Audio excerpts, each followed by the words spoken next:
For my midterm, I'll be going over Tiffany & Company. But why is it important when it comes to marketing? Personas, metrics, and key performers are extremely important and all connect with each other. Personas are what the average buyer of Tiffany & Company would be. Based off the metrics, the demographics, what does this information tell us about the person? And with the metrics, again, that the numbers, the data would back up who the persona is. The key performance indicators are what we create to better achieve our goals and objectives.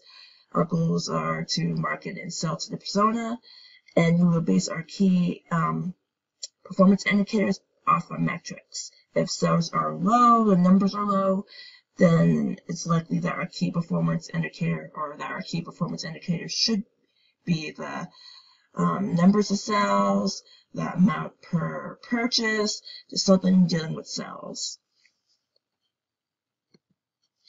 When it comes to our key metrics, it's extremely important for Tiffany & Company to take into account their key metrics, bounce rate being one of them. The bounce rate, according to Alexa, is 19.80, which is relatively low.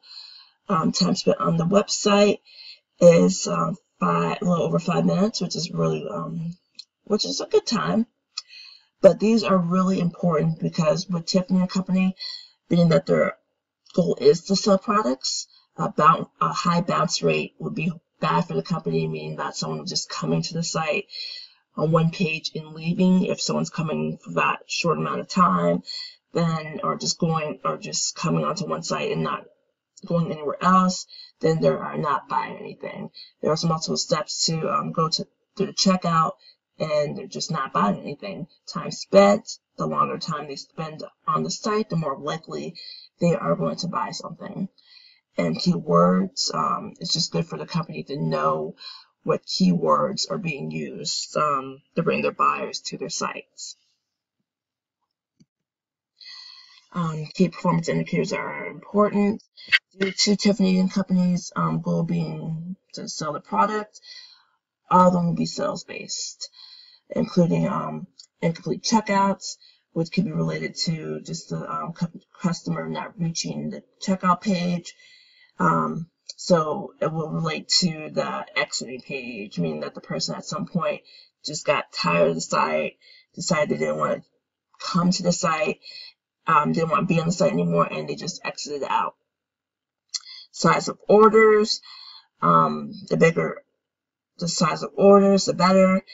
If a customer is on the site for a longer period of time, or if they go through all the pages, then they are more likely to make a purchase. And saved items is also a key performance indicator I've chosen. And I relate this to the metric of unique buyers. The more unique buyers on a page, the more likely there'll be more saved items, meaning that the person will come back and will be more likely to come back and make a purchase. If there's only one user with a lot of items, there's a chance that you may have a lot of items, but more likely the bulk of saved items are through multiple individual users, unique users, excuse me. And targets are also important so the company can have set goals.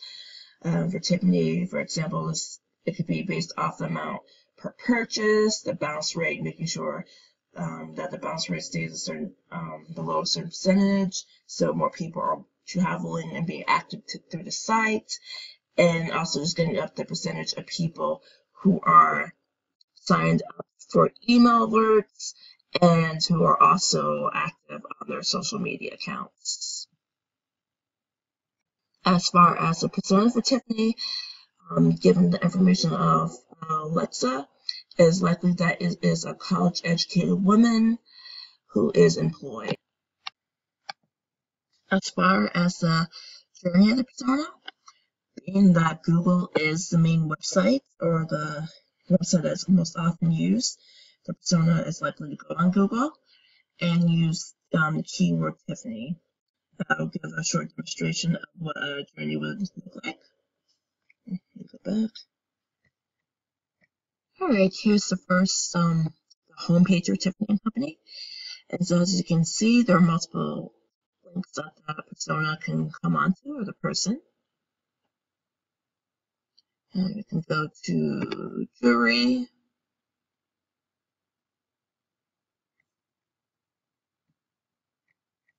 Once on the page, then the person can scroll down, see what's available.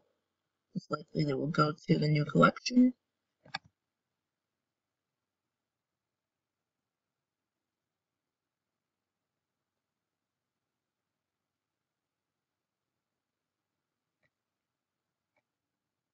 All right, and once on that page, you can scroll through, look at all the new collections, and then also on the bottom, they can see any recently viewed items, and they can, let me see,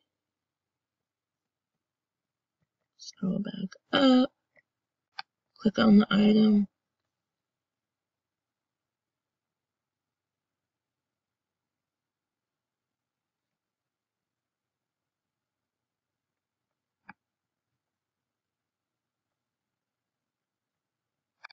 add the item to the bag. Sorry, my internet's moving really slow.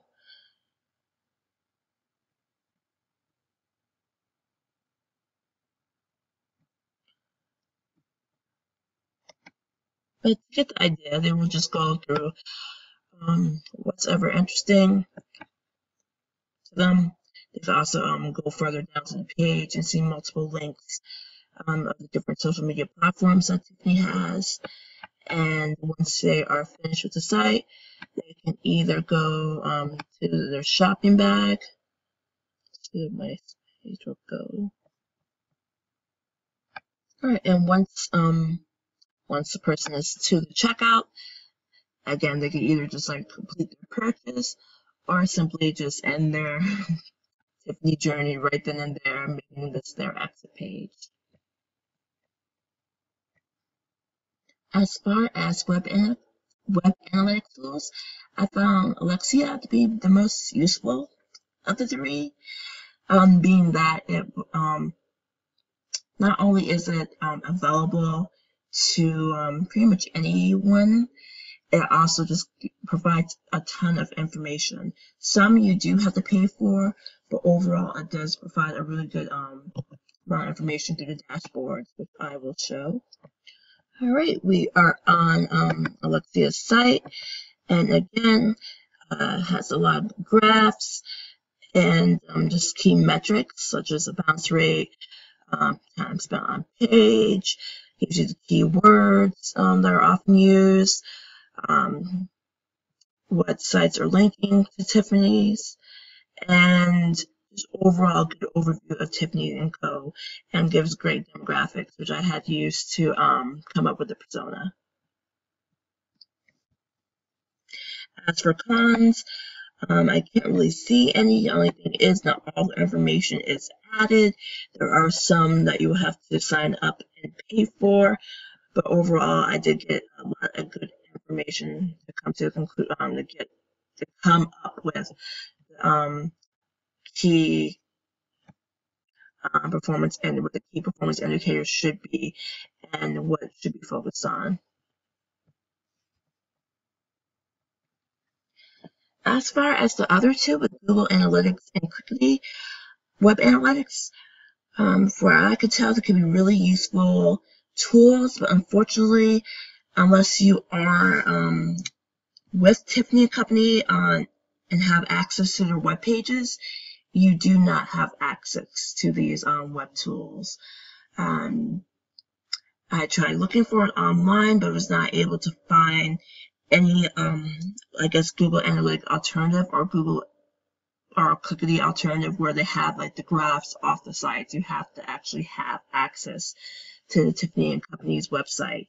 But I did want to show examples of what the dashboards look like for both search engines, or I mean web analytic tools, excuse me.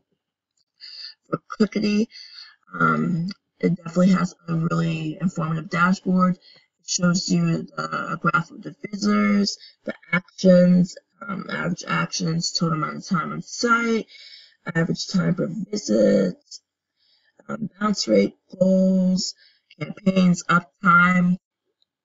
It just provides a great deal of information.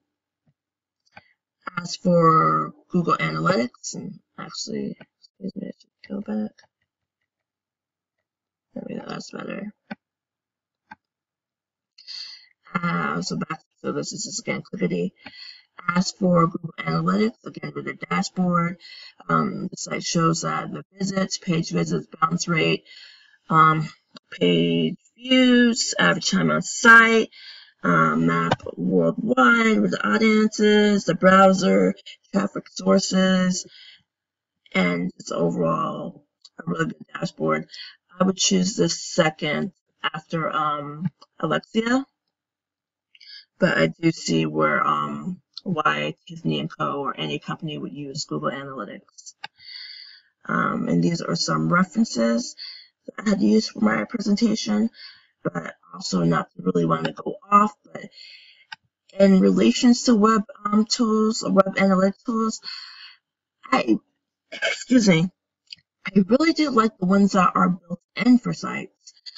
I found that for Tiffany's webpage, Facebook webpage, there is an analytics tool of Facebook Insights that's built in, which I also use for my comic series, Medicine Cabinet. And for the Insights, it just provides a lot of good information already within a click. As I'm saying, it provides information that is just a click away within the site, and it even shows the likes, post engagement, gives you a look at the demographic, and even for my site, there is a metric section which shows off the traffic view overview and gives a pretty much good detail over who is coming to the site and just other forms of metrics. So I definitely appreciate Google Analytics, Clicky, Kissmetrics is another one I looked into, but I do prefer metrics tools that are built in through the site itself. It seems like it's just more easier, but maybe that's just more easier for the owner and not a researcher within itself. But again, this was my presentation for my midterm, and that is it.